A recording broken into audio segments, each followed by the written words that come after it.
All right. Hey, how's it going? Today is Tuesday, January 12th, and this is In Case You Missed American History. And if you're watching this, that means you can come to class today, and that is okay. I hope you are doing just fantastic today. And I hope the people who are where you are doing well as well. Definitely winding down the semester here. And so make sure you're taking care of business, not just in my class, but all your classes. And try to find some time to do some de-stressing for yourself, do some personal care, taking care of yourself, do something you like to do, read a book, draw, go for a run. I don't know, whatever it is you do. I don't draw really, but some of those other things are some things I've been relying on. Drink your water, eat something you enjoy. Get a snack, man. Go get a snack right now. Pause and get a snack. Anyway, I want to run you guys through what we did today in class. Couple of reminders first. Veruca Salt says she doesn't care how, she wants it now. And the big dog says, this is my yard now. We're talking a little bit about America taking over stuff and kind of our change in attitude toward the rest of the world. I thought those two clips did a great job of showing that. But first, don't forget any late work or any work that you want to resubmit for a higher grade is due by Friday at midnight. Now, I'll be the first one to tell you that if you have problems, if there's something going on, health issues, a lot of stress, a lot of things in life work, and that Friday deadline doesn't work for you, I'd like to try to be flexible for you, but I'm running out of days. I'm going to probably finalize grades Sunday evening, so please make sure that if you are going to be later than that Friday at midnight, you please in advance ask permission. Send me a chat, send me an email, say, hey, see, my life happened, and I can't get that thing done until Saturday afternoon, and then I'll be looking for it Saturday afternoon. That's part of life, learning to speak up for yourself and ask for things when you need them. People don't always have to say yes, but I've got some flexibility. But I would really like everything by Friday at midnight. Don't forget, I need you in class on Friday because we're going to take a test on Friday, and that test is going to be the last grade of the quarter, kind of an important one, part of your content standard.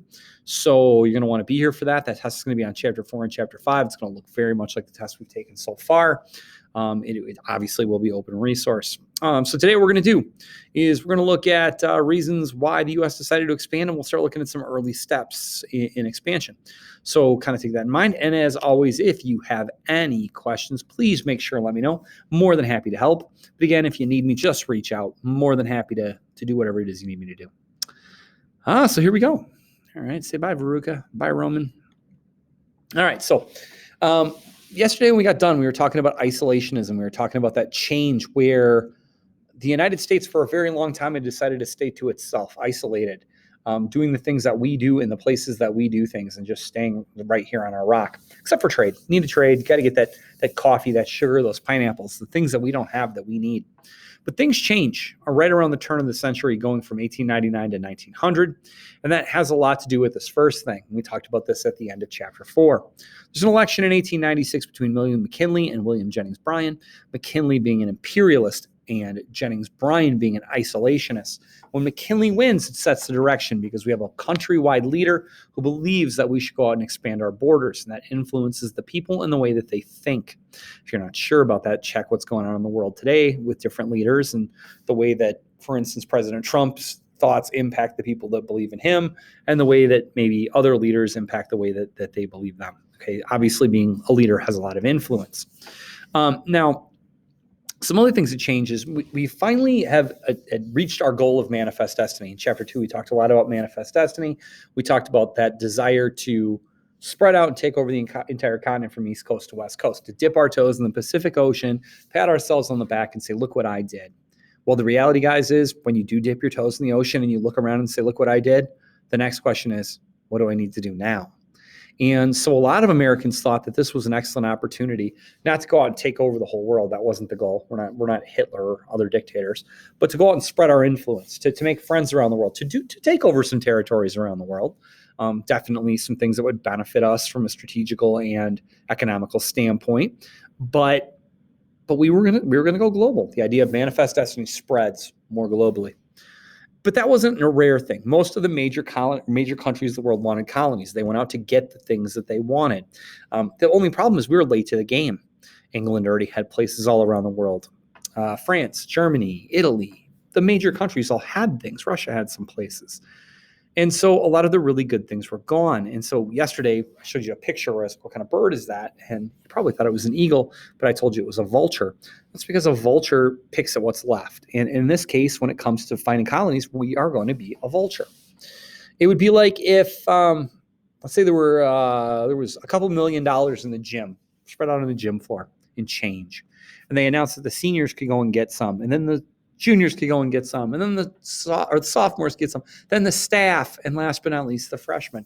You think about what's going to be left over for you guys. It's not all going to be gone, but you're not going to have first pick. The shiny quarters are probably all going to be gone by the time you get there. That's kind of how we were.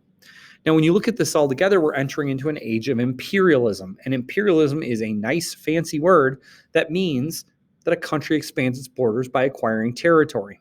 And it kind of tells other places what to do. Obviously, not every country is imperialistic, all right? Not every country wants to build an empire. But in this case, we have decided to do that. Now, you have to have reasons. You can't just be like, oh, we're going to do this. Why? Well, I don't know. It seems like the thing. No, we had reasons for this. And this is going to be the last thing we cover today. And this is going to be 8 reasons why we expand. The first one we already talked about on the last slide. It's that idea of the American dream or manifest destiny. It was in our blood to expand. It was in our blood to push west. And then once we got there, to push beyond. It became part of the American culture to expand and spread. The same way that today, the part of the American culture is to be involved in other parts of the world and to influence events and to reward countries that are like us and to possibly try and help countries that aren't. Okay. Another reason why we were going to expand is the idea of resources. We needed things we didn't have. We can't grow everything here. We don't have everything here. And some of those things, well, they're expensive. And if we buy them from another country, if we buy them from an island, if we buy them from a country, if we buy them from a colony, we have to pay for them. But if we go out and we take the land that's on, it's going to be cheaper to us or to the government at all. It's going to be free because we own it. And so we went out to search for things that we needed. So if you think about things like pineapples, like sugar, like coffee, like oil, we do spread out and try to make allies or try to take over places that have the things that we need. All right. Another thing is expanding markets. We spread out because we want more places to sell our stuff. Take this pen, for instance. Okay. We can sell these all over the United States and we don't have to pay a tariff because we're within our country. But in order to send these pens to Japan, Japan might charge a tariff on all American goods. And so we take over territory because then we can send this pen and they can sell it, and we make money off of it. Think about it this way. One of the number one restaurants in Japan is Kentucky Fried Chicken. And that's an example where we expanded market, and we got an American business into another country through influence, relationship, and imperialism. Religion is another reason why we decided to expand. Now, this one, don't take this the wrong way. I'm not saying religion is a bad thing. But when we traveled around the world, we met people that were a little bit more uncivilized, that were savages. I air quoted that one, that had odd traditions and odd things that they did. They appeased the sun god or the volcano god or the rain gods by sacrificing or doing things like that. And that didn't really work for us. And so when American religious leaders heard these things, they're like, we have to civilize them. We have to teach them about God, and we're going to take them a Bible. Well, if you think about that, in order to do that, the first thing that you're going to have to do is you're going to have to teach those people that live in that place English. And in doing that, you're going to start the process of Americanizing them. You're going to be there. You're going to use a fork, and then they're going to want a fork. You're going to use a spoon, and they're going to want a spoon. You're going to write with a pen, and then they're going to want a pen. And everything you do like that is going to push that culture closer and closer to being part of us, or at least being what's called a sphere of influence, a place that we have power over. Next thing, we wanted bases around the world, places where we could park our boats or fuel up our boats or get supplies all over the place. Next, national pride. Guys, people love this country. And when this country does something great, they pound their chest. We win a gold medal. When we shoot a man to the moon. When we win a war. And when we take over new territory, we add to our country, those are the things that we do. It's also going to supply us with more political power around the world. The bigger your country gets, the more you expand, the more other countries have to take you seriously. We were a pipsqueak of a country at the point that we're at about 124 years old. But when we start to take over things, people go, hey, look at them. Look at them. Look at them growing up. Look at them being a teenager. Look at them becoming an adult. Look at the big dog over there. All right. I want it now. Get in my yard. Okay. Last but not least, social Darwinism. Guys, we really did think that we were God's gift to the planet. We always have. We always will. We always thought what the world needs is a little bit more America.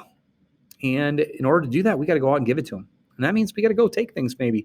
And that means we got to make friends. And that means we may make a few enemies along the way. But hey, social Darwinism says the best are there to be the best. They're there to be in charge. They're there to rule. And hey, who's better than us? And so we took over places. And tomorrow we're going to start looking at some other things. We'll look at places we took, how we took them. We'll talk a little bit about conflict between some of those places when we do take them. And we'll answer your questions need be. Keep up with the late work. Resubmit the things that you want a better grade on. Remember that the days are winding down, my friends. Take care of business. I will see you soon.